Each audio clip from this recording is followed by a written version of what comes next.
Hola, hola, buenas tardes amigos y amigas, soy Sebastián Izquierdo, esto es Capitalismo Revolucionario y estoy en esta oportunidad con Alejandro Rogers. Sí, no es interlocutor el de los últimos dos podcasts, este es otra persona, este es Alejandro Rogers. Y Alejandro Rogers era vocero económico de la campaña de José Antonio Kast. Él es ingeniero comercial, MBA del MIT, ahí me veía un trabalengua, y uno de los fundadores y líderes del Partido de Independencia. Así que vamos a hablar de un tema de temas económicos, porque él a eso se dedica, eso es lo que sabe.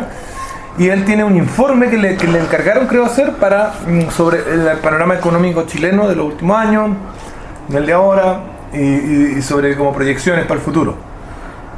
Así que saluda, Alejandro. Hola Sebastián, hola a todo el mundo, gracias por la oportunidad de estar acá. Y efectivamente la idea es proyectar la economía para los próximos 4 años, que es el próximo periodo presidencial. Ya, pero antes de que empiecen, les voy a pedir que se metan en el link que vamos a dejar en la descripción de este video y nos manden sus datos en la parte donde dice firmar. Nos mandan sus datos para tener una base de datos preliminar sobre posibles o potenciales militantes para el Partido de Independencia, ¿cierto, Alejandro? Correcto. Así que los invitamos a revisar los principios y a dejarnos sus datos. Esto todavía es sin compromiso formal, porque la firma final se hace ante notario o con la clave única. Claro, esto es por mientras. Y es un blogspot súper simple, tiene dos links. Uno dice principio, para leer los principios, y el otro dice firmar. Y el que dice firmar no es para firmar formalmente, es para dejar los datos en una base de datos de potenciales potenciales militantes en el futuro. Y ahora vamos a hablar de este tema, porque ¿qué es lo que pasa? Hablamos de cosas generales y después nos vamos por los detalles. Claro. Bueno, llevamos ya varios años de crecimiento bien bajo el 2%, bajo el promedio mundial incluso, pero también bien en línea con el crecimiento de la región, porque hemos tenido 2 países que están con un crecimiento negativo, Argentina, la crisis en Brasil. Así que con respecto a la región estamos en ese promedio. El tema es para adelante, ¿cómo vamos? ¿Vamos a recuperar el crecimiento del 4, 5, 6% que era lo que se esperaba o no? Y algunas proyecciones que se han hecho, o sea, si vemos el último informe del Fondo Monetario Internacional, nos da un crecimiento para Chile hasta el 2022 de como el 2,9%. Lo cual igual es bajo para un país como el nuestro. Muy bajo, pero eso no tiene mucho que ver con los impuestos. No estamos por encima de los impuestos en relación al resto del mundo, y eso nos afecta mucho. Bueno, o sea, los impuestos, la reforma, realmente el último gobierno hizo pedazo la economía. Es difícil imaginarse una forma más directa de hacer pedazo una economía, porque va a tomar mucho tiempo recuperar. Control de cambio, ahí te lo digo el tiro. Eso sería una forma más fácil y más rápida de hacer pedazo una economía. Bueno, claro, corralito, ese tipo de cosas. Y el tema es que para recuperar un crecimiento al que estábamos acostumbrados antes, lo que se necesita son reformas muy grandes, y es difícil verlo en el próximo gobierno y que se hagan esas reformas rápidamente. ¿Te fijas? No había entendido que Piñera quería apretar el acelerador keynesiano y agarrar con la subida del cobre, agarrar un alza del gasto público y afirmarse el consumo para crecer más. Me parece que eso no es sólido en el largo plazo. Es que ¿de dónde? Porque, o sea, el gobierno de Bachelet ya usó las herramientas keynesianas. Pasamos a un nivel de endeudamiento fiscal que es récord en la historia reciente de Chile. Hoy día el endeudamiento bruto es del 21%, muy por encima de los otros países de la región. Y en realidad ya nos bajaron la clasificación crediticia y hay bien poco espacio para seguir endeudándonos. Tú hablaste del precio del cobre, el precio del cobre ya ha estado en un superciclo. Estamos hablando de precios que están sobre los $3, y un superciclo que ha durado los últimos 10 años, por ejemplo.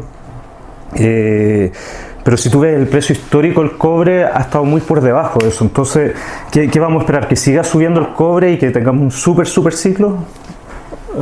Es muy difícil, así que de verdad yo no sé de dónde vamos a sacar las lucas para seguir creciendo. Ya, y la bonanza de Estados Unidos, porque Estados Unidos está en franca bonanza, ¿no nos afectaría positivamente? O sea, lo que está haciendo Trump ahora en Estados Unidos efectivamente va a tener un buen impacto. Está teniendo un buen impacto, claro. Los gringos están viendo sus salarios reales aumentados por primera vez como en 40 años. Exacto. Pero Estados Unidos también lleva un periodo de crecimiento positivo que es súper largo. Y si es que se mantiene esto, va a ser el periodo de crecimiento más largo de la historia ininterrumpido. O sea, uno debería esperar que en algún momento se caiga en recesión también. Sencillamente porque los ciclos económicos tienen una duración, no pueden seguir eternamente. Pero la tasa de interés de la Reserva Federal nos muestra que por lo menos esa recesión no es pronta. No es pronta, pero está pasando algo muy raro con las tasas de interés, que estamos en un mundo de tasas de interés negativas. O sea, básicamente el Banco Central te está pagando por pedirle prestada plata al banco. Entonces, ese es un escenario que no se ha visto, que no existe en la historia, que no ha sido investigado. ¿Es real eso? Porque yo sabía que habían subido las tasas de interés en Estados Unidos. Bueno, han subido efectivamente. Pero no han subido por sobre la inflación aún. Pero todavía estamos en un mundo de tasas negativas. Ya. ¿Okay? O sea, la Reserva Federal puede que estén positivas, pero el mundo en general se encuentra en tasas reales, etcétera. Y el mayor riesgo, bueno, aparte de ese, es que en algún momento el Banco Central va a tener que empezar a subir las tasas y ahí nos podríamos encontrar con una caída en el crecimiento económico. Entonces yo diría que esos son los dos riesgos, pues las tasas negativas, que no es solamente en Estados Unidos, también tienes Europa y Japón, y un ciclo económico positivo que es extremadamente largo, y con cada año que pasa se hace menos probable que siga creciendo. Y bueno, y se ha hablado mucho también de las revoluciones, de la cuarta revolución industrial, de la inteligencia artificial, etcétera. En el día veíamos debates de la elección presidencial de Costa Rica, que va a ser ahora el 4 de febrero, y vamos a tener videos en el canal sobre eso porque tenemos una corresponsal en Costa Rica, una mujer bastante buena onda y simpaticona y bien bonita, del partido Movimiento Libertario de Costa Rica, y la María de Palma. Y hablaban de eso, la cuarta revolución industrial, pero yo como que no me la trago. Lo que pasa con las últimas 3 revoluciones industriales ha sido que la mecanización no ha dejado a la gente sin trabajo, sino que ha disminuido la cantidad de horas que la gente trabaja. Claro. Al final. Y yo creo que aquí vamos un poco por el mismo camino, pero hay un alarmismo, yo creo que es natural, de personas que realmente creen que se va a quedar todo el mundo sin pega. Igual me parece a mí que no es cierto, pero entiendo el miedo. Sí, además durante el año pasado salieron varios artículos en los medios hablando que habían nuevas tecnologías que en el fondo iban a dejar al 90% de las personas sin trabajo, pero o sea, yo por lo que he leído eso es mucho show, porque en realidad no se está investigando inteligencia artificial en las áreas que mencionaban esos artículos. Entonces, ahora lo chistoso es que vivimos en un mundo donde supuestamente nos vamos a quedar todos sin trabajo porque las máquinas nos van a reemplazar. Y al mismo tiempo se nos dice que tenemos que recibir inmigrantes porque nos falta mano de obra. Claro, lo que hay que entender es que para que las máquinas te reemplacen, en el fondo para que la tecnología reemplace a la mano de obra humana, tiene que ser rentable instalar esa tecnología. Y esa tecnología es rentable en la medida que los sueldos sean altos. O sea, tú, para llevarlo a términos simples, te conviene reemplazar una sierra manual por una sierra eléctrica si es que el costo de la mano de obra manual es muy alto. Ahí tú compras una sierra eléctrica y reemplazas la mano de obra manual. Pero mientras exista África probablemente no veamos esos cambios tan profundos. O sea, llevándolo a Chile, mientras los sueldos se mantengan bajos o sigan bajando, como han bajado últimamente, por ejemplo, a raíz de la inmigración, es muy difícil que se hagan rentables los proyectos tecnológicos. Entonces, han bajado en términos reales, no nominales. Porque lo que está viendo en la construcción, porque voy a entrar a trabajar, está ganando 420 lucas. Pero después calculé por inflación y es menos de lo que yo ganaba en construcción en el periodo Piñera, donde ganaba 320. Son 100 lucas más, pero es menos plata porque calculando por IPC es menos plata. Si tuvimos una inflación potente, no sé, 6% en algún año. Exacto, entonces el punto es que para que sea rentable la tecnología, los sueldos tienen que ser altos. Si no son altos, entonces los proyectos tecnológicos no se hacen nomás. Entonces podemos tener una revolución industrial, volviendo al tema, podemos tener una revolución industrial en Estados Unidos, pero de ahí a que eso se traspase a países con sueldos bajos, ese es otro cuento. Claro, y la producción en masa va a seguir siendo humana mientras exista gente muriéndose de hambre y dispuesta a trabajar por $2. Economía básica, no tiene sentido. ¿Para qué vas a comprar una máquina si puedes poner una planta de proceso en el Congo y pagarle a los tipos un plato de arroz? Sí, un par de sándwiches. Es así de simple. Sí, es así de simple. Ya. Respecto a los indicadores que estamos viendo en Chile, tenemos crecimiento, como tú hablas, del 2%. La deuda pública son cerca del 10% del PIB. O sea, llegamos a un 21% de endeudamiento. Del PIB. Del PIB, claro. Oh, y... ¿Qué opináis? ¿Qué le respondía a esa gente que dice que tenemos un endeudamiento bajo porque Alemania tiene 200% del PIB y Japón tiene como 1000% del PIB? Son economías distintas, son economías distintas y al final es como te ve el mercado. O sea, si es que el mercado te baja el riesgo crediticio con un endeudamiento como el que tenemos, entonces si llegamos al 200% vamos a tener una evaluación crediticia muy mala. Entonces, mira, si el tema es que en el fondo lo que hicimos durante estos últimos 4 años fue gastarnos toda la reserva del cobre que teníamos, ese fondo soberano que se creó, no lo gastamos completamente. Entonces, ¿qué vamos a seguir asumiendo un precio del cobre alto y seguir gastando como con un precio del cobre alto? De ahí no puede venir el crecimiento. Claramente, no puede venir de más deuda fiscal, no puede venir de... O sea, podemos gastar esa plata y consumir cosas, pero no vamos a crecer realmente, en términos estructurales, digamos. O sea, el crecimiento, ¿qué es lo que es? Es que tú produces más con lo mismo, eso es crecimiento económico. Es que con el mismo campo tú produces más manzanas, produces más peras. Entonces, por mucho que le metas liquidez al sistema, no por eso va a crecer más, ¿no? Es la falacia keynesiana. Ahora, los keynesianos siempre argumentan de que hay capacidad estructural no utilizada y todo eso. Hay que probarlo, normalmente es puro discurso. O sea, yo nunca le he visto a uno decirme, mira, aquí está la fábrica que no se está usando. O sea, mira, llevamos, ¿cuántos? 10 años de experimento keynesiano desde la crisis del 2008, ¿no es cierto? Y sin resultados. O sea, hoy día la economía mundial y chilena está en un zapato chino porque no puede subir las tasas de interés y el día que las suba va a botar la economía. O sea que la economía está funcionando a punta de tasas de interés bajas, a punta de dinero gratis. De dinero gratis y después cómo salir de ese zapato, porque en algún momento tienes que subir las tasas. Pero no, si la subes se te va la economía a las pailas. A ver, hagamos un poquito de historia económica. Después de la crisis del 29, que se sucedió por algunas pequeñas medidas keynesianas que se habían instalado antes de la crisis del 29 y otras más fuertes que se instalaron después, que hicieron que la depresioncita se convierta en una gran depresión producto del New Deal. Viene el periodo de keynesianismo duro del siglo XX, que revienta a principios de los 70 y principios de los 80, con esas crisis de esta inflación potente que hubieron en Estados Unidos, en Inglaterra, en Chile.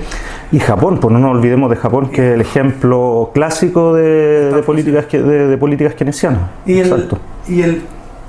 el giro se dio hacia lo que hoy en día la izquierda ha logrado posicionar el nombre como neoliberalismo, aunque a mí me gusta llamarlo consenso socialdemócrata, que yo dije desde el principio, tenía claro, o sea, desde el principio no porque no estaba vivo, pero me refiero desde que empecé a estudiar esto, me tenía claro de que tenía ciertas contradicciones internas que iban a agotarlo rápidamente. Y vemos el agote de ese modelo, que es básicamente keynesianismo como disfrazado de liberalismo, con una brocha que le pintaron liberalismo encima para que deje de tropezar tan fuerte.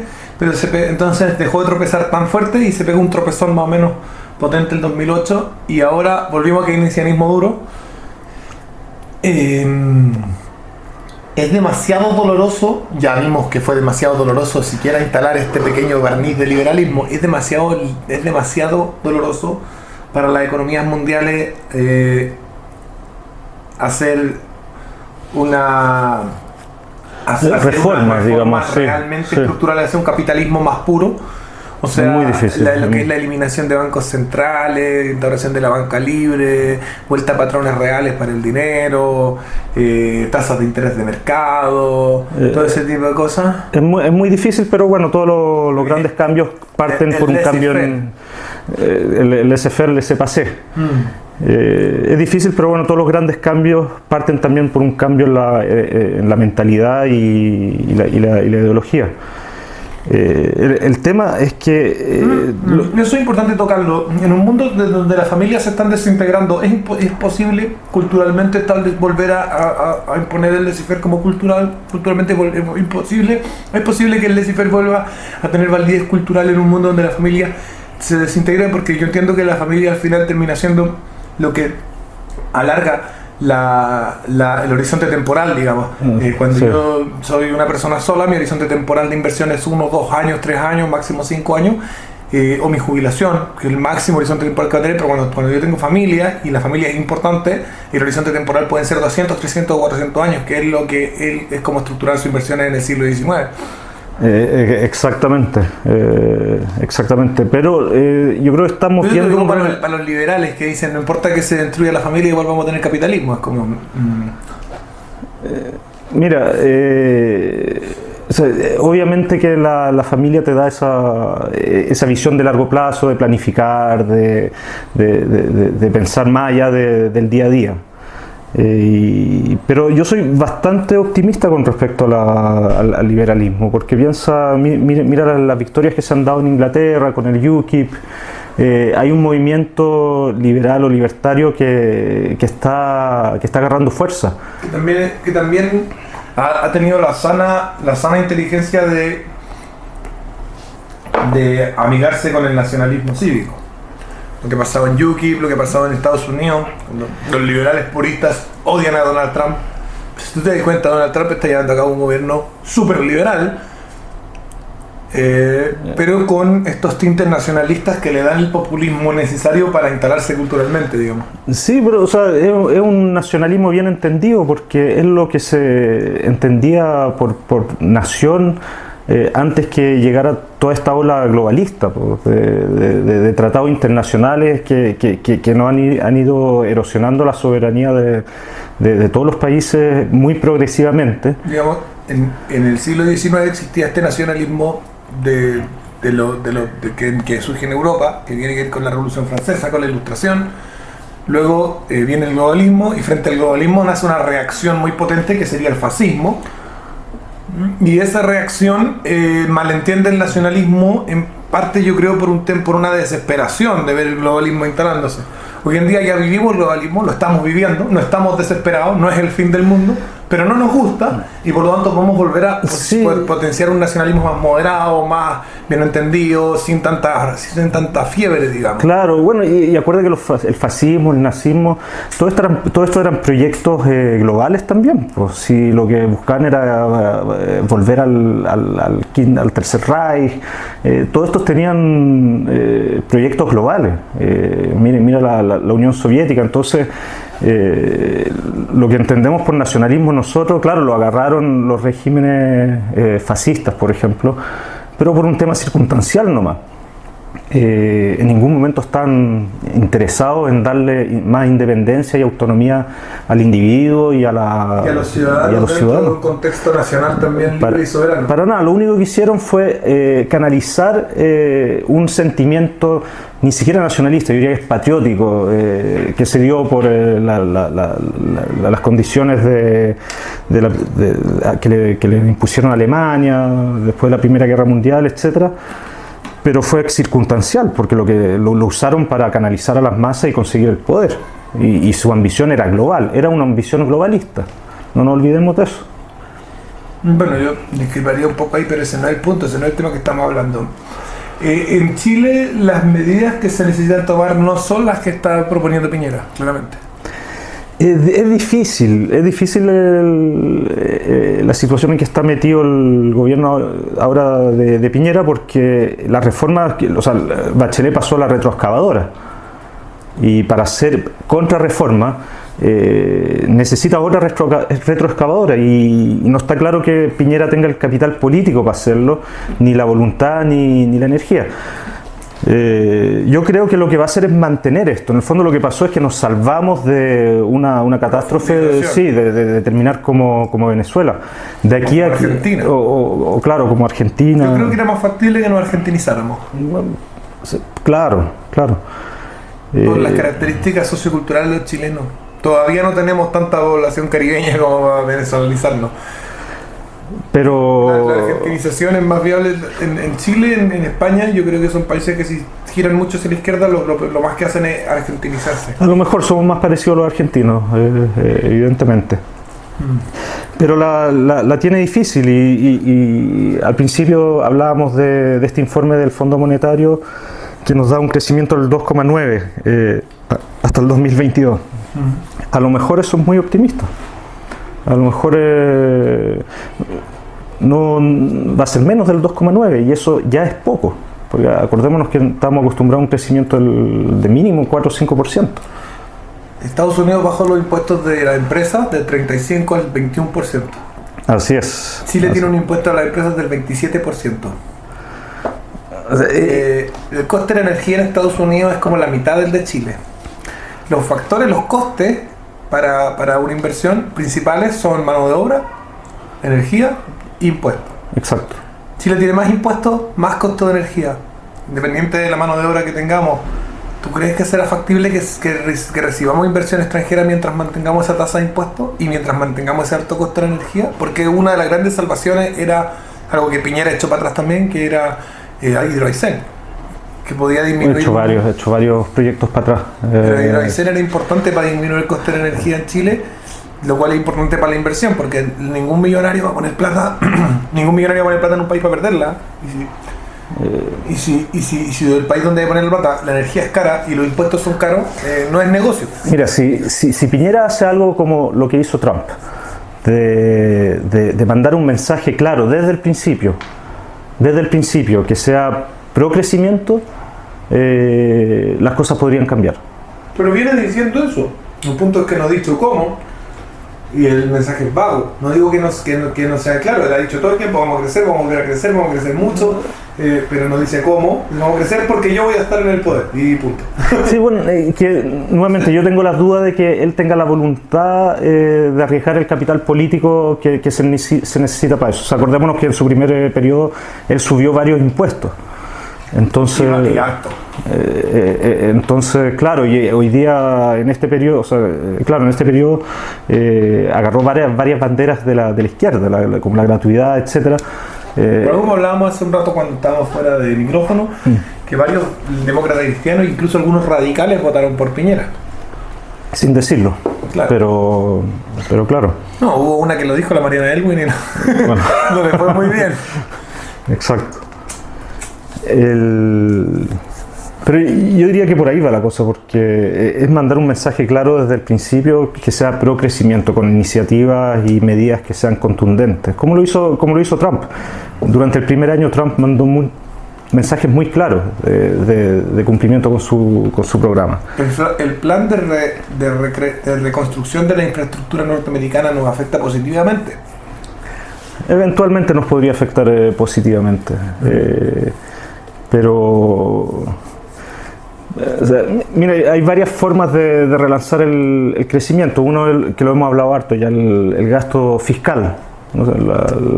La palanca keynesiana que la llaman.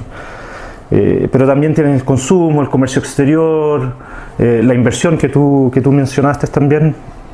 Y si vemos para dónde va la inversión, la verdad es que la gran parte está dirigida a los proyectos mineros y energéticos. O sea, si tú ves la inversión por región, Atacama, Antofagasta se llevan la gran parte de la inversión en Chile, y no son de las regiones más pobladas de Chile. Entonces tú dices, ¿qué va a pasar con regiones como la metropolitana, que es donde tiene la mayor masa de desempleados?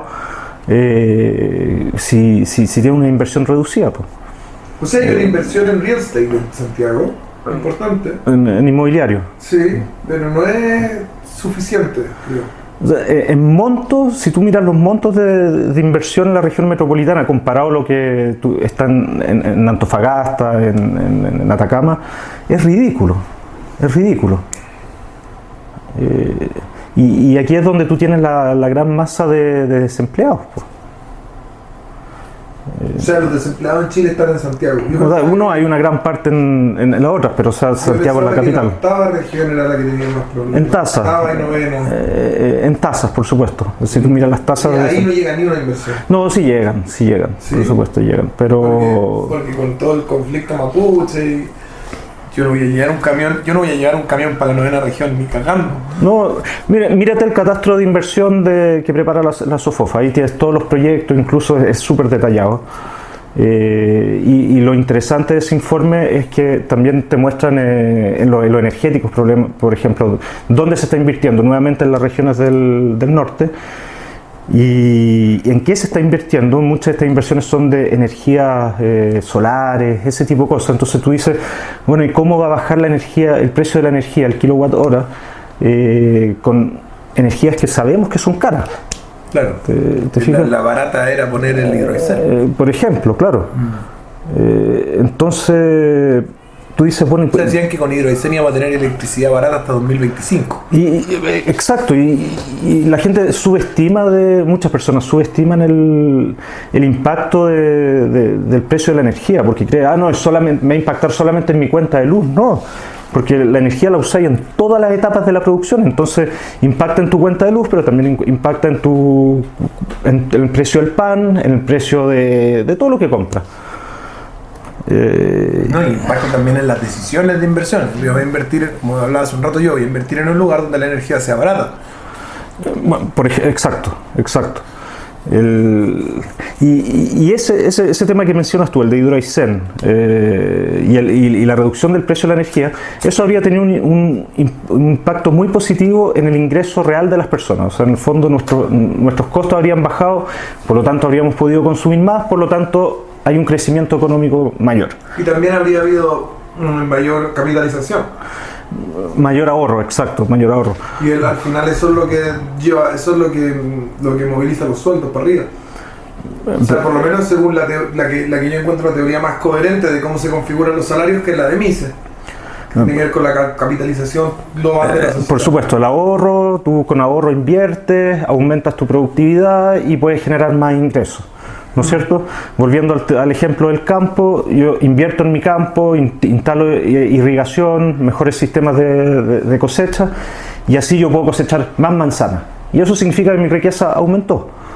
Otra cosa que ha disparado el gasto público, aunque a los políticos les gusta negarlo, tiene que ver con la inmigración. Hay una serie de políticas sociales carísimas que se están implementando solo por el hecho de tener inmigrantes. Bueno, en el último año, en el 2017, entraron, no sé, 500.000 de inmigrantes ilegales, claro, que compiten, que obviamente no son inmigrantes millonarios, entonces compiten por los servicios más básicos. No compiten, tienen ventaja. Tienen ventaja. Hay oficios, por lo menos del gobierno que está, ahora sí, tal vez Piñera haga una cosa distinta, pero tú vas a pedir jardín infantil o subsidio habitacional o lo que sea, y si eres inmigrante lo tienes más fácil. O sea, porque son más pobres, pues entonces, y toda no solo porque somos pobres, por eso lo hecho de ser inmigrante. Incluso si tú fueras un inmigrante clase media, como pasa con muchos venezolanos que vienen de la clase alta venezolana y llegan acá a ser clase media baja, pero llegan a ser clase media igual, y vienen con título universitario y compiten por ciertos trabajos y trabajan bastante. Encontráis MBAs venezolanos trabajando por menos de $1.000.000 al mes. Y esos tipos igual compiten por subsidio, porque el hecho de ser inmigrante les da un estatus superior a la hora de pedir un subsidio en relación a los nacionales, en la legislación actual, o sea, en la cómo está conformado actualmente el sistema público. Claro, entonces, en el fondo, ya están colapsando un sistema, el gobierno con estas medidas colapsó un sistema que ya estaba muy apretado, pues. Entonces, y ahí, ¿qué vas a hacer? No puedes echar a 500.000 de personas. tampoco, o sea, a lo más va a poder frenar la inmigración y controlarla un poco más ahora. Pero el daño ya está hecho y el impacto, como tú dijiste, es sobre los servicios públicos, pero también es sobre el mercado laboral. Entonces tiene un mercado laboral que ha sido golpeado dos veces. Una por las reformas del gobierno anterior y otra por una inmigración masiva ilegal. Y además de eso tiene una precarización del trabajo. El otro día salía un informe que hay, no sé, 700.000 trabajadores precarios, de gente que trabaja en la calle.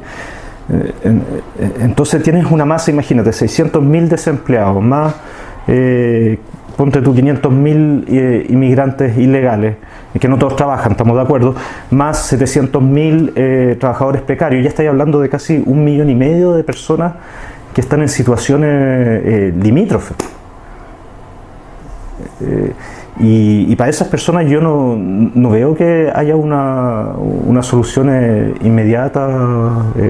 ¿Esto que va a hacer Piñera de que la educación técnica sea gratis en el largo plazo puede ser positivo, ya que Chile se ha llenado de profesionales y los técnicos están escaseando y son los que al final mueven el mundo? Los profesionales del ámbito, sobre todo de las humanidades, pueden estar muy cómodos pensando todas las teorías que quieran, pero el mundo al final funciona porque viene un tipo y me arregla el refri, digamos, de alguna manera. Y que lo arregla bien, y que tiene en el fondo la formación profesional y ética que lo hace arreglar el refrigerador y con todo lo que implica. Piñera ofreció, dijo que no iba a aumentar la educación gratis en las universidades, porque ya es mucho, pero que iba a poner un 90% de educación gratis en los servicios, en lo que es la educación técnico-profesional y educación técnica. Bueno, fue una idea de José Antonio Cast, sí, en algún momento. Pero eso va a tener un impacto positivo en el largo plazo, digamos, ¿no? O sea, es que ¿por qué le va a dar educación gratis a uno y no a otro? O sea, hay que ser consecuente. No, claro, yo soy partidario de que no exista educación gratis de ningún tipo. El capitalismo revolucionario se opone a todas esas cosas, a todo lo que es regalar bienes económicos, digamos. Pero bueno, más que a lo que sería proteger derechos individuales, pero el tema de considerando que había un desbalance donde las personas que iban a la universidad tenían educación gratis, por lo tanto teníamos más gente estudiando huevadas, porque en la universidad casi todo lo que se estudia son huevadas, estudiando muy pocas cosas como medicina, ingeniería comercial, ingeniería civil y cosas así. La mayoría de las cosas son estupideces. Entonces, no, estoy hablando en serio, son mongolidades, son tonteras. Sobre todo las relacionadas con el género y todas esas jugadas que en Chile ya se están instalando. Qué bueno que tenemos para que la gente estudie carpintería, para que la gente estudie... Es que son carreras mucho más rentables, yo creo. No he hecho el cálculo exacto, pero estoy seguro que son carreras mucho más rentables, porque invertís 2 años de tu vida o 3 años de tu vida o lo que sea. No, son 2 años, 2 años y medio, 3 años, pero además son mucho más baratas. Son carreras que cuestan 50 lucas mensuales, 70 lucas mensuales, versus las 200, 300 lucas mensuales que cuesta cualquier carrera universitaria. Exacto, y empezáis a trabajar a los 24 años, ya estáis trabajando. O sea, la tasa interior de retorno es más alta. Yo creo, no, o sea, me imagino, no he hecho el estudio, pero así a primera vista yo diría que sí. O sea, para mí es obvio. Sí, sí. Tampoco he hecho el cálculo, pero es obvio. Sí. La tasa interior de retorno es más alta. Sí, claro. Entonces... Sobre todo porque empecé a hacer caja antes. Claro, y sobre todo porque como han inflado el mercado laboral universitario, los precios de los graduados universitarios han ido bajando. Pero el tema pero más allá de los precios y de esta mirada más liberal, yo te quería poner una mirada más bien, digamos, una mirada más materialista y decir, vale, materialista en el sentido marxista el asunto. La sociedad necesita más hueones que arreglan autos que hueones que escriben papers sobre lo malo que es el neoliberalismo. O sea, en serio, incluso visto desde un punto de vista de extrema izquierda, es decir, marxista, vale, si fuéramos planificación central, ¿qué necesitaríamos que nuestros jóvenes sepan hacer? Supongamos, poniéndonos en ese caso hipotético, si fuéramos la Unión Soviética. ¿Qué es lo que mandaba la Unión Soviética a estudiar a sus jóvenes o la Alemania democrática? Claro. Mecánico. O sea, es lo que sirve, es básicamente lo que mantiene las cosas funcionando. Exacto, o tenía un problema de vivienda en Chile, que es lo que necesitáis gente que esté en la construcción, pues como tú. Sí, pero la construcción tiene varios niveles, pero el nivel técnico es tan importante como que la construcción de un edificio promedio en Chile demora un tercio de lo que demora en Perú o en Bolivia, solo por la cantidad de técnicos. Chile tiene más técnicos, sobre todo carreras como lo que es trazado, interpretación de plano, que son carreras técnicas que se hacen en la universidad, pero son carreras cortas, técnico en construcción, y todas esas cosas, que son esos puestos intermedios los que aceleran las obras, los que generan crecimiento en el fondo.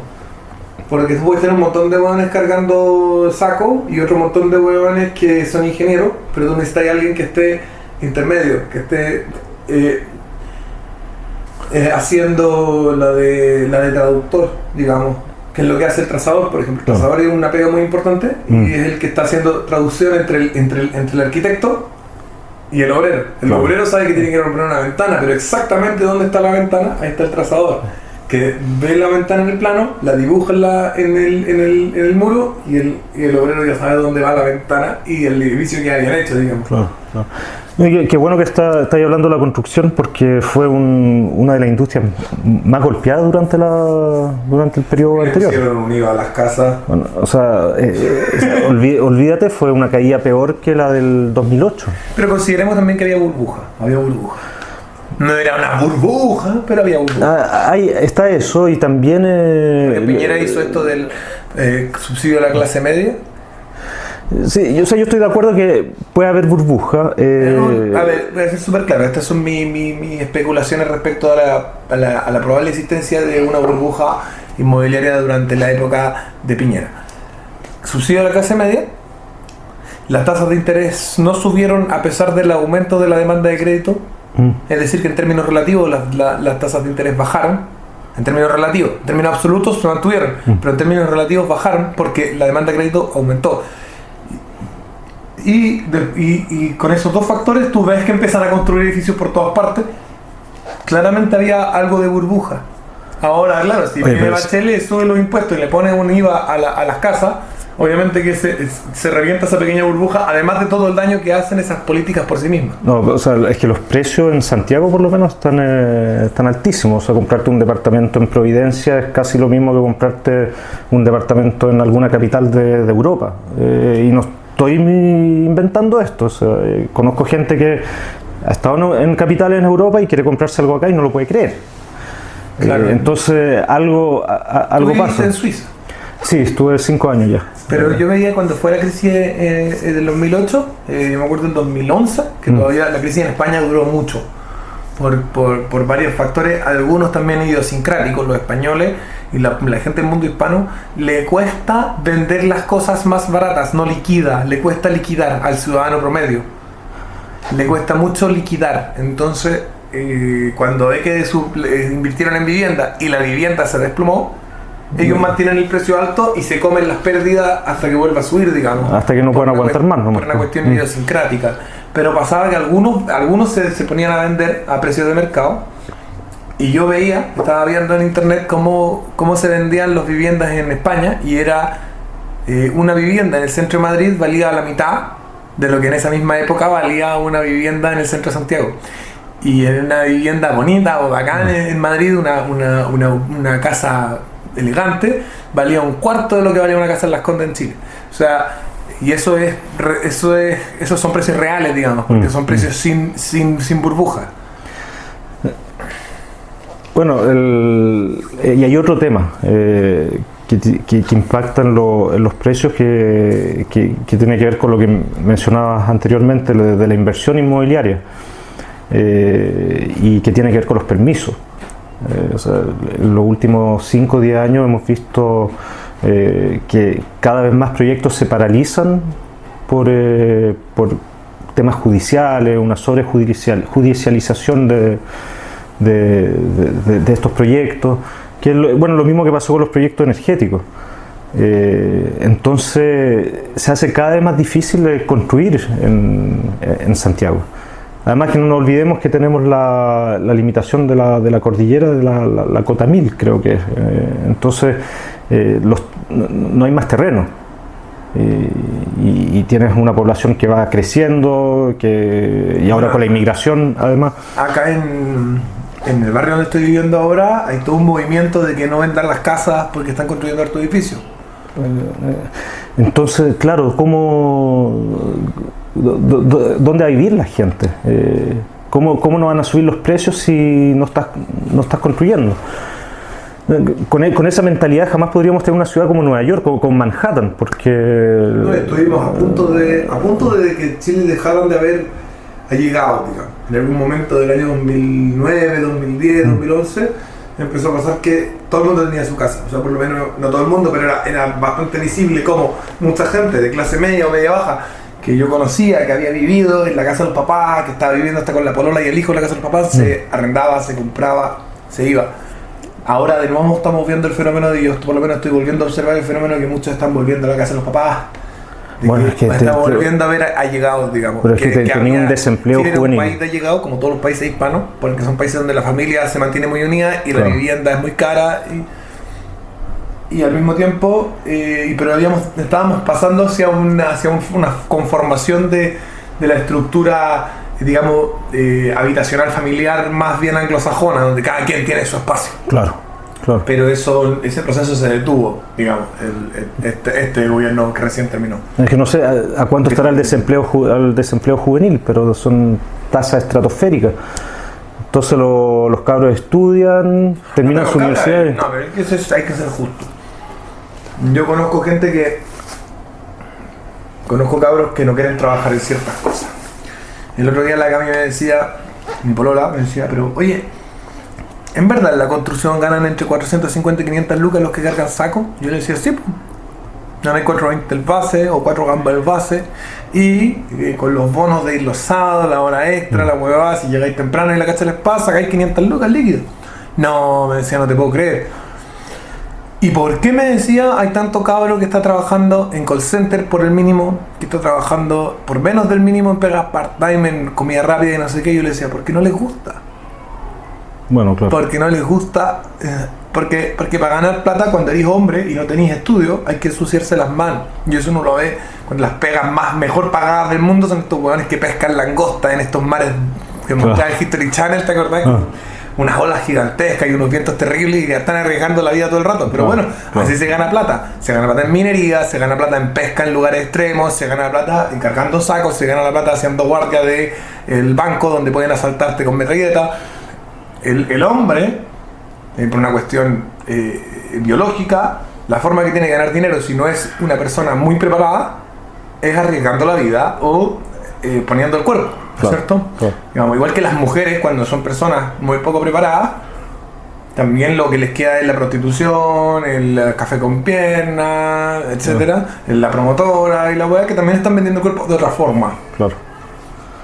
Pero es lo que hay, y hay muchos jóvenes que se rebelan contra eso, que no les gusta, y al mismo tiempo no tienen las capacidades para ganarte, terminan trabajando en trabajo mierda o estando cesantes. Y eso es observable. Sí, eso es. O sea, yo te digo aquí, si me juntara con todos los cabros de 18 y 19 años que viven en el edificio, que no deben ser muchos, pero los hay, que están cesantes, deben haber unos 5, 6 o 7 que están cesantes, y les digo, ¿sabes qué, chiquillo? Aquí en la esquina, donde voy a entrar a trabajar yo el lunes, reciben personas en la construcción. Hay una construcción y reciben personas que están pagando 420 lucas. Me dicen, no, es que es la construcción.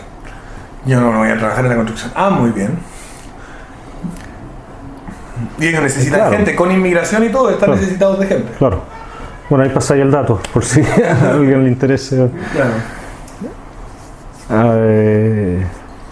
Pero sí, el desempleo juvenil es común en Chile y hablamos de Estados Unidos también, es un fenómeno muy... Y en Europa va a hablar, en Japón también. Y también somos una generación de mierda, puros spoiled brats.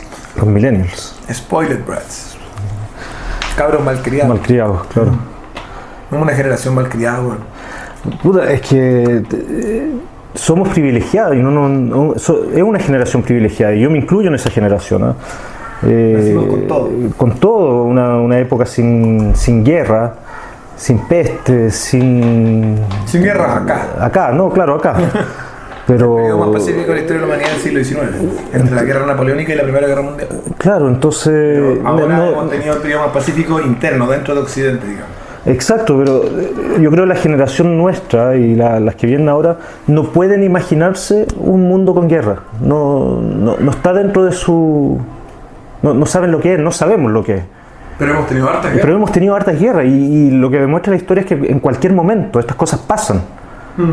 Y lo que vemos hoy día, que es una sociedad súper civilizada, muy rápidamente se puede transformar en cualquier cosa. ¿Fue un error eliminar el servicio militar? No sé.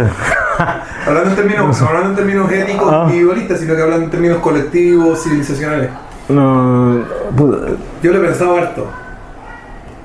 Porque, o sea, desde un punto de vista liberal... No, desde un punto de vista liberal, estamos hablando desde un punto de vista, digamos, de colectivo, global, histórico. Los cabros hoy en día no tienen ritos de iniciación en la sociedad. Ni los hombres ni las mujeres. El rito del mechoneo en la universidad, bueno, que salía a protestar. Pero eso son muy poco. Eso son muy poco y además la Universidad de Chile lo prohibió.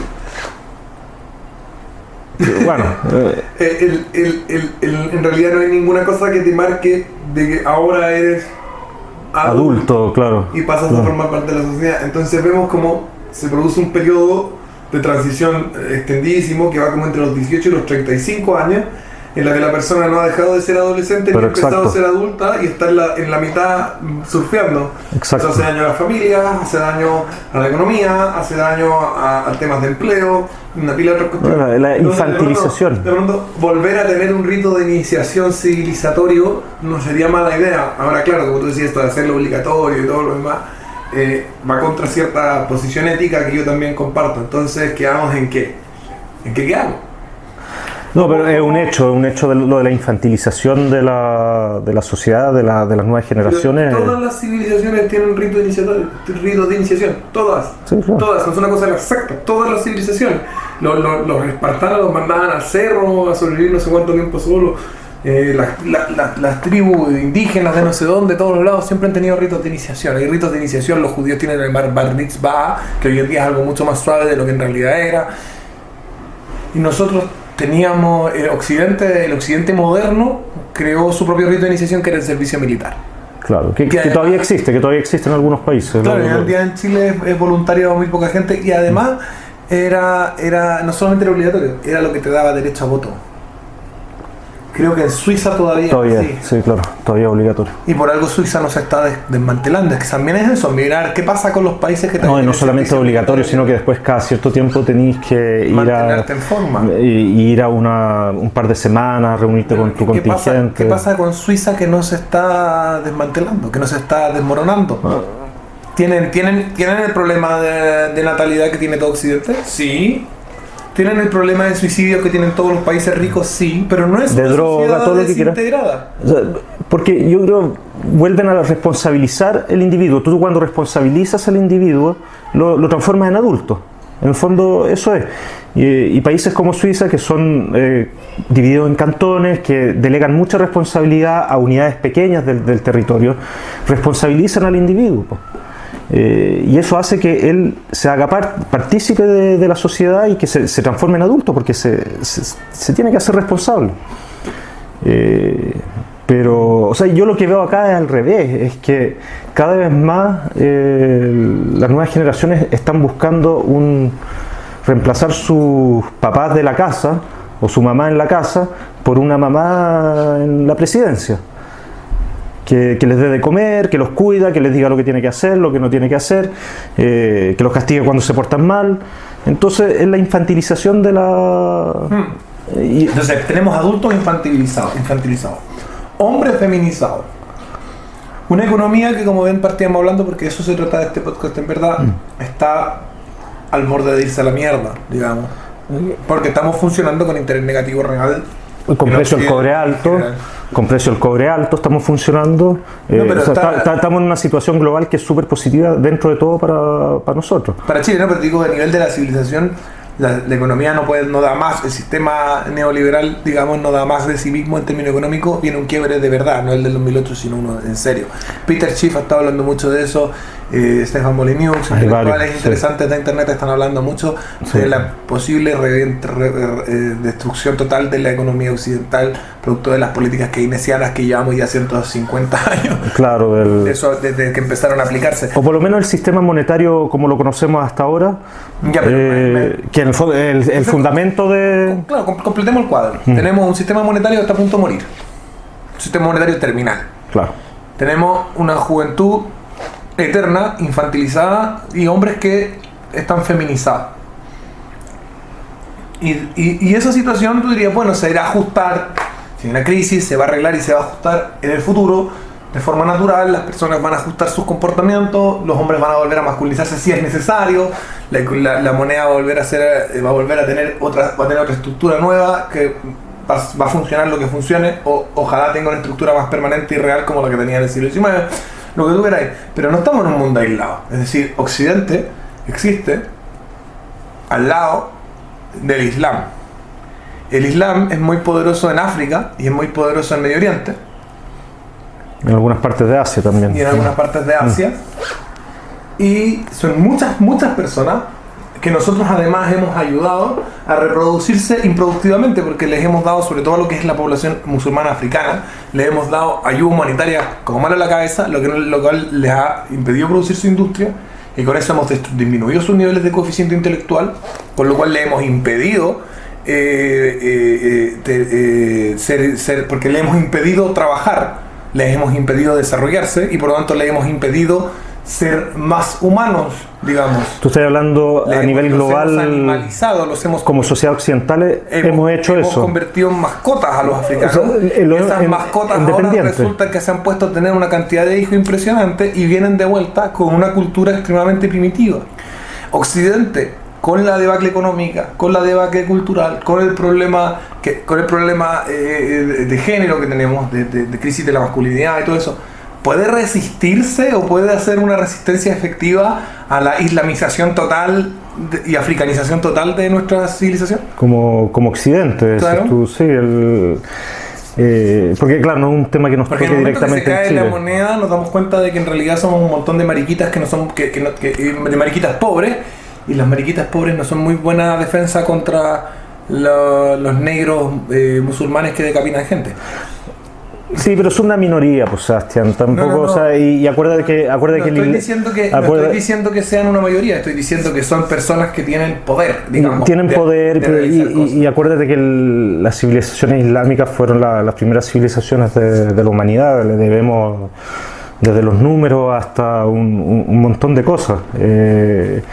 Pero entonces son civilizaciones, son pueblos muy inteligentes, pues, o sea, Babilonia debe haber sido la primera. Eran muy inteligentes. Lo que muestran los estudios es que se han dedicado a casarse entre primos y eso ha disminuido muchísimo su. No sé, pero en el fondo, claro, ahora estos últimos tiempos. Ellos están en una debacle de civilización, pero no están en una crisis de masculinidad ni de población. Ese es el punto. Nosotros estamos en una crisis de masculinidad y de población, es decir, demográfica. Ellos no tienen esa crisis. Ellos están muy masculinos y tienen muchos hijos. Ahora, nosotros estamos en el auge de nuestra civilización, es decir, nunca habíamos sido tan inteligentes, nunca habíamos sido tan preparados, tan cultos. Ellos están en el momento más bajo, porque alguna vez fueron, como tú bien apuntas, más civilizados, más inteligentes y más cultos que nosotros. Y les debemos muchas cosas también. No, claro, pero el punto es que en ese desequilibrio, lo animal termina pesando más que lo humano, digamos. Es decir, podríamos ser avasallados por esta gente. O sea, podría acabarse Occidente. Sí, si al final es un problema de unas minorías que, como tú dices, tienen mucho poder. Sobre todo por la disposición, si yo sé lo que. Y muchas veces están en el poder gracias a Occidente. No, pero yo en mi experiencia de vida, por mi experiencia de vida de haber sido un huevón bien cuático en la adolescencia, yo sé el poder gigantesco que otorga el estar dispuesto a ejercer violencia, porque no es natural.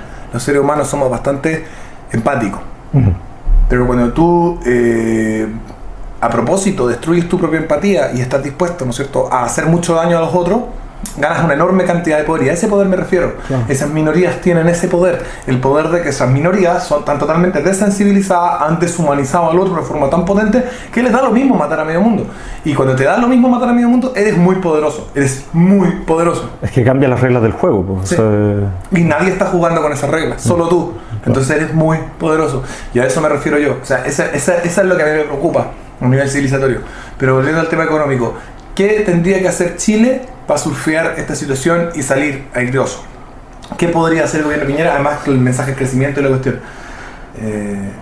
¿Hay algo que pueda hacer Piñera dentro de lo que Claro. Piñera tiene planeado que pueda mira, ayudarnos? si hubiera una o dos medidas que tomar que podrían tener un impacto gigantesco en el futuro, yo te diría el desarrollo de las criptomonedas, de ese tipo de tecnologías, que lentamente empiecen a trabajar en conjunto con las monedas del Banco Central. Se están haciendo un montón de estafas piramidales con las criptomonedas. No, sí, porque ¿Viste el tema de Bitcoin?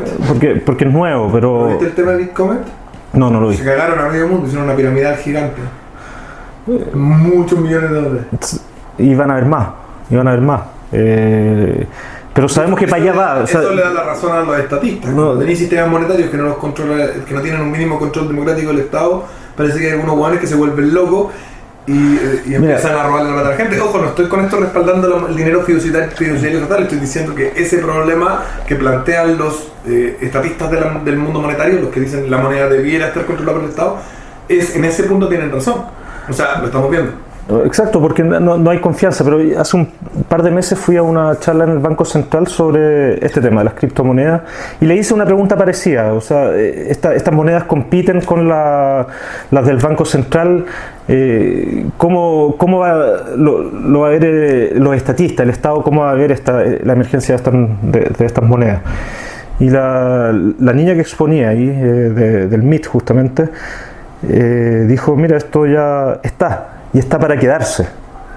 Entonces no es mucho lo que puede hacer el Estado para evitar el ingreso de estas nuevas monedas. Y además lo otro que dijo es que los que crearon estas monedas tienen una cultura bien liberal en el fondo y muy abierta. Entonces son programadores que creen en el código abierto. Entonces es muy difícil ¿Es algo raro que pasa que todos los programadores son libertarios? hay algo ahí, ¿eh? Sí, serán. Me decía, el Dusan Besic me decía que tiene que ver con el código mismo. Los códigos son libertarios. Claro. Entonces es algo que está para quedarse. Bueno.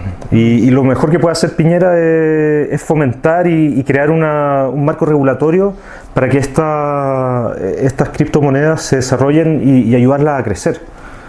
Y compitan en forma sana con las monedas del Banco Central. Pues. Ya, pero las criptomonedas, entonces tú decís que pueden ser una forma de solucionar el problema del largo plazo de la... O sea, puede ser una pieza crucial en el reajuste cuando las monedas fiduciarias nacionales caigan. Yo creo, y hay muy pocos países que tienen un marco regulatorio, entonces Chile podría ser el primero y eso te da todo una ventaja con respecto a los otros, a los que sigan después. Sí, yo partiría por eso y lo que dijimos al principio, que es dar señales claras de medidas pro crecimiento y darlas pronto, apenas asuma.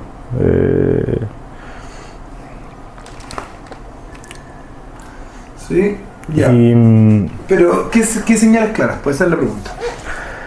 O sea, incluyendo el destape de proyectos que están paralizados, señales claras de fomentar proyectos que bajen el costo de la energía, señales claras de reformar el mercado laboral y de controlar la inmigración. O sea, yo creo que por ahí va la cosa, Sebastián. O sea, lo que tiene que hacer es y los impuestos. bajar los impuestos. Están muy altos. Dicen que tenemos el impuesto de la empresa de efectivo el segundo más alto del mundo después de Japón. Mira, Es que no es solo el impuesto a la empresa, también es el impuesto a la renta. O sea, aquí en Chile tú eres millonario, considerado millonario, y empezáis a pagar impuestos de millonario cuando empezáis a ganar más de 1,5 palos o de 2 palos. Pero o sea, en otros países, en Estados Unidos, por ejemplo, tú empezáis a pagar impuestos altos del 20-30% cuando estáis ganando 80, 100 mil dólares anuales. Pero aquí ganáis 80, 100 mil dólares anuales y ya estáis ganando 5 palos mensuales y ya estáis en el tramo más alto. ¿Y eliminar los tramos? Eso sería lo ideal. Eso sería lo ideal, una tasa plana. Una tasa plana. Claro, porque Ahora Piñera no va a poner una tasa plana, pero especulando sobre el carácter de Piñera, las capacidades que tiene él, como es, lo que puede hacer, decís tú, es bajar el precio de la energía, bajar algo los impuestos, sobre todo el de la renta y el de primera categoría, y apoyar ciertos proyectos y mandar ciertos mensajes más bien mediáticos y todo eso de que Chile está saliendo del hoyo. Bueno, mensajes mediáticos apoyados con músculo, con dientes. Lo del mercado laboral, eso es lo otro. Toquemos para terminar el tema del mercado laboral. En Chile teníamos un mercado laboral ya bastante estancado. Estancado, claro. Y ahora tenemos una reforma laboral que ya es como... Es más fácil, este es un dicho del Chile de los años 40, pero vuelve a hacerse realidad. Es más fácil divorciarse de tu señora que despedir a un trabajador. Bueno, hoy día con la nueva ley de divorcio no sé. Porque sacaron una más compleja. La del 2004 fue, pero no sé si es más fácil, anda por ahí. Pero es que claro, porque si no, ¿dónde hay a crecer? A ver, vimos que con gasto fiscal muy difícil. Inversión podría ser. Comercio exterior muy difícil. El comercio exterior a nivel mundial está estancado desde la crisis del 2008. O sea, hoy día estamos exportando más o menos lo mismo que exportábamos hace 10 años atrás. Y por muchas razones. O sea, tenéis China, por ejemplo, que está creciendo bajo el 7%, que antes eso era una... nadie se lo imaginaba, pero hoy día China está con crecimiento más bajo. Más bajo que el de antes. Del de antes, claro. Entonces, por el lado del comercio exterior no se ve difícil crecer, al menos que encontremos algún nuevo motor, como fueron los salmones, las forestales en su momento, pero no se ve que haya un motor de eso. Entonces, lo otro que queda es relanzar el consumo. Y pero hablemos del mercado laboral. El mercado laboral, por eso. Es que ¿dónde va a impactar el mercado laboral? Va a impactar en el factor consumo. Porque tú en la medida que tenés mejores salarios, precios generales más baratos, podéis consumir más y así la economía crece. Entonces, claro, el mercado laboral es fundamental, sobre todo si tenía el nivel de desempleo que hay hoy día. Y el desempleo, porque cuando se armó todo el debate de la AFP, la gente de izquierda decía que el problema de la AFP era, o sea, la gente de derecha decía el problema de la AFP son las lagunas, y la gente de izquierda decía las lagunas se dan porque tenemos un mercado laboral excesivamente flexible, lo cual es mentira, es una falacia. Chile nunca ha tenido un mercado laboral excesivamente flexible en su historia. La vez que tuvimos el mercado laboral más flexible, que fue en los 80, no era excesivamente flexible, seguía siendo bastante rígido. Entonces, podemos explicar con argumentos fáciles a la gente de qué forma el mercado laboral rígido impide la contratación y genera desempleo, así como en fácil. O sea, en la medida que tú le ponís trabas al despido, se hace más difícil contratar. Es así de simple. Y nunca la gente, o sea, nunca queréis despedir a alguien uno nunca contrata a alguien porque tiene ganas de despedirlo. Pero es un cálculo que tú tenés que hacer, o sea, si tú el riesgo, o sea, si tú te imaginas, tenías una empresa que está partiendo, que tiene 2, 3 empleados y necesitáis contratar a alguien más por un sueldo de 400 lucas, imagínate, que se da, hay muchas empresas en esa situación, una empresa de 2, 3 personas que están partiendo. Y empezáis a hacer los cálculos, chuta, pero si contrato a una mujer, después van a aparecer temas del embarazo y no la voy a poder despedir durante 2 años, y después o si contrato a una persona, a un hombre, lo mismo. Entonces las trabas del despido... El coste mínimo de contratación ha subido mucho en Chile. Ha subido mucho, claro. El coste mínimo de contratación, dígase, el sueldo mínimo líquido más todos los brutos que contiene. Y eso incluye tener que comprar implementos de seguridad, todo lo que se gasta en tener un buen trabajo. El costo mínimo de contratación en Chile ha subido brutalmente. O sea, para que la gente entienda, al empresario poner un huevón ganando el mínimo en su empresa le cuesta como 500, 600 lucas mensuales. Claro, claro. Eso es lo que le sale a él del bolsillo todos los meses para tener un huevón que gana 250, 300 lucas. ¿Por qué? Porque tiene que pagar el prevencionista de riesgo, el huevón que sabe de recursos humanos, el pagar las imposiciones, la parte que va a la mutual de seguridad, un montón de cosas. Un 5% más el coste de contratación con el aumento de las disposiciones a la AFP. Y por eso tenía un nivel de trabajo precario que es altísimo. O sea, que la izquierda cree que porque ponen más garantía van a estar todos mejor. No, los que van a estar mejor son los que ya tienen trabajo. Pero hacen más caro la contratación de trabajadores y por lo mismo perjudican a los que están menos preparados. O sea, si lo que tú dijiste, si tu costo de contratación subió de 500 a 600 lucas, tú vas a contratar gente que te produzca al menos 600 lucas, y la gente que te produce al menos 600 lucas es la gente más preparada. Claro, entonces un cabro que está saliendo del colegio no puede encontrar trabajo, que debería poder encontrarlo, porque es la etapa en la que deberías trabajar lo más posible porque es la etapa en la que tus ahorros de jubilación valen más, porque tienes más tiempo para crecer, es la etapa en la que tú aprendes con mayor facilidad las disciplinas y los skills que se necesitan para trabajar, porque trabajar no es solamente ir a aprender algo a la universidad o a la carrera técnica, es llegar temprano, negociar con tu jefe. Bueno, eso es clave. Aprender eso cómo es clave. funcionan los ambientes laborales. Exactamente. Y todas esas cosas tú las aprendí a los 18 años. Si tú empezás con tu primer trabajo a los 27, 28 años, ya no aprendiste eso. O es muy difícil que lo aprendas después. Y eso daña completamente la ética en general. No, y la ética tuya. Lo que tú dices, o sea, tú cuando estáis trabajando, es mucho mejor estar trabajando que estar desempleado. Y no solamente por un tema económico, porque te genera disciplina, estás aprendiendo y te genera una ética de trabajo que estando desempleado no existe. Entonces, no es solamente un tema económico, también es un tema de formación y de ética.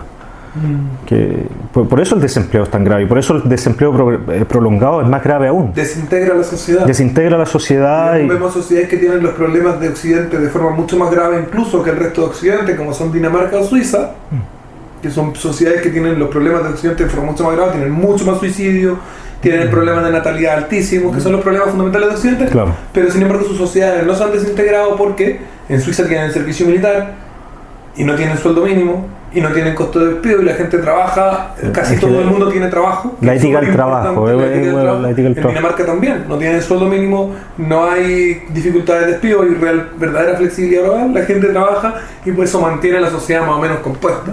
Claro. Queríamos que termináramos porque viene llegando aquí un militante de la quinta región que está organizando las cosas por allá, porque vamos a armar este partido, parece que yo al principio estaba calculando en qué regiones juntábamos las firmas y nos quebramos la cabeza con eso.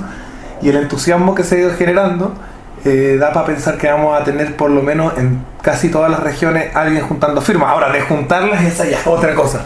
Pero por lo menos en todas las regiones vamos a tener 2, 3, 4, 5 personas que van a estar en la calle, que van a estar en las distintas instancias tratando de recolectar las firmas, que es súper importante eso para poder montar este partido Independencia. La extrema izquierda logró montar un partido que es la Unión Patriótica, que nadie podía creérselo y montaron un partido. En la derecha dura, nosotros no hemos logrado montar un partido en Chile, nunca, desde nunca, la verdad. Nunca había un partido de inspiración patriótica y libertaria, nacionalista y capitalista, que defienda las fronteras, que defienda la soberanía nacional y que también defienda las libertades del individuo y la potencialidad de los individuos hacia el futuro. ¿Alguna invitación con respecto a la gente para el Partido de Independencia, Roger? Sí, absolutamente. Necesitamos que entren en la página. Sebastián va a publicar el link, si no en partidoindependencia.cl o libertarios.cl también, y que nos dejen sus datos porque los vamos a contactar y vamos a empezar a organizarnos. Tenemos que recoger hartas firmas, queremos tener el partido armado ya pronto. Claro, y ojalá logremos validarnos en todas las regiones de Chile. Eso sería óptimo. Así es. Si fuéramos partido en todas las regiones de Chile, podríamos recuperar mucho dinero de impuestos para esta causa, porque mientras más regiones tu partido es vigente, más plata recibes tú del Estado con esta ley de financiamiento de la política que hay ahora. Entonces, si queremos recuperar impuestos de esos que están yendo para puras causas nefastas y se están gastando en huevadas como cursos de género y estupideces y clases de creolé para los hueones de FONASA, y gastarla en lo que realmente vale, que es liberar Chile y lograr la independencia, estemos presentes en todas las regiones. Firmen desde la región que sean. Los menores de edad también entreguenos sus datos porque nos pueden servir no para que sean militantes, sino para que ayuden a conseguir militantes, para que las juventudes del Partido de Independencia, para que ayuden a estar en las calles y todo lo demás. Nos importa mucho tener hartos menores de edad, es interesante eso. Hartos tipos menores de edad me han dicho que yo no puedo firmar porque soy menor de edad, pero eso es irrelevante. Los necesitamos en la calle, los necesitamos aunque sea un sábado al mes, vamos juntando firmas a los cabros chicos. Y bueno, esto ha sido Capitalismo Revolucionario, aquí con Alejandro Rogers. Les vuelvo a presentar, por si después de 1 hora y 12 minutos de conversación se les olvidó. Él es Alejandro Rogers, ingeniero comercial, MBA del Michigan MIT, Massachusetts. Sí, del MIT de Massachusetts, Massachusetts Institute for Technology. Exacto. Y ex vocero económico de la campaña de José Antonio Kast y cofundador y uno de los líderes de lo que es el Partido Independencia, invitándolos a militar y a compartir, donar, suscribirse, darle me gusta, trolear en los comentarios, agárrense a combo en los comentarios y tengan todos ustedes una excelente semana. Muchas gracias, Sebastián.